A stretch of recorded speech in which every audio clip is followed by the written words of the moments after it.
আমি আগেই বলে নিচ্ছি, যাদের হাড় দুর্বল তারা আমার এই ভিডিওটি দেখবে না। তারপর যদি হাসতে হাসতে লুঙ্গি খুলে যায় তাহলে কিন্তু আমি দায়ী না। তো একটা লোক বিয়ে করলো, অনেকদিন হয়ে গেছে, কিন্তু তাদের বাচ্চা হচ্ছিল না। তাই সে এক ফকির বাবার কাছে গেল দোয়া চাইতে। তখন ফকির বাবা বলল, যা তোকে দোয়া করে দিলাম, খুব তাড়াতাড়ি তোদের সন্তান হবে।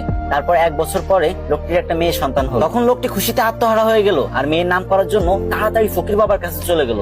আর ফকির বাবা তখন ধ্যানমগ্ন ছিল, আর তখন তার ধ্যান ভেঙে গেল আর সে রেগে মেগে বলল, ধুর বাল। তখন লোকটি ভাবলো, ফকির বাবা মনে হয় আমার মেয়ের নাম বাল রাখতে বলছে, সেই অনুপাতে মেয়েটির নাম বাল রেখে দিল। তারপর আরো 2 বছর পরে লোকটির একটা ছেলে সন্তান হলো। তারপর লোকটা খুশিতে ফকির বাবার কাছে চলে গেল ছেলেটির নামকরণ করতে। কিন্তু এবারও ফকির বাবার ধ্যান ভাঙার কারণে ফকির বাবা বিরক্ত হয়ে বলে উঠলো, ধুর চ্যাট।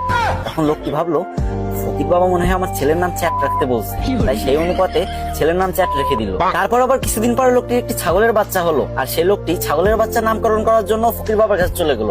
কিন্তু তখন ফকির বাবা একদমই ধ্যানমগ্ন ছিলেন না, আর যখন দেখলো ছাগলের নামকরণ করার জন্য তার কাছে আসছে, তখন সে প্রচন্ড রেগে গেল আর বলল, তুই একটা ছাগলের নামকরণ করার জন্য আমার কাছে আইসোস, যা তো ছাগলের বাচ্চার নাম পুটকি রেখে দিল। তারপর ছাগলের বাচ্চার নাম পুটকি রেখে দিল। তারপর ছেলে মেয়ে বড় হলো। তারপর লোকটি তার মেয়ের জন্য বিয়ে ঠিক করলো। কিন্তু যখন মেয়েটির জামাই বিয়ে বাড়িতে পা রাখলো, তখন সবাই চিৎকার করে বলতে লাগলো, এই বালের জামাই আইছে, বালের জামাই আইছে, তাড়াতাড়ি ওরা বরণ কর, আমাকে বালের জামাই আইছে।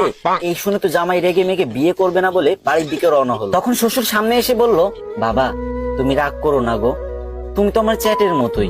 এটা শুনে তো জামাই আরো রেগে গেল আর বিয়ে করবে না বলে আবারও বাড়ির দিকে রওনা হলো। ঠিক তখন শ্বশুর মশাই এসে জামাইয়ের হাত ধরে বলল, বাবা ও বাবা, তুমি আমার পুটকির 1 টুকরা মাংস না খেয়ে কোথাও যেতে পারো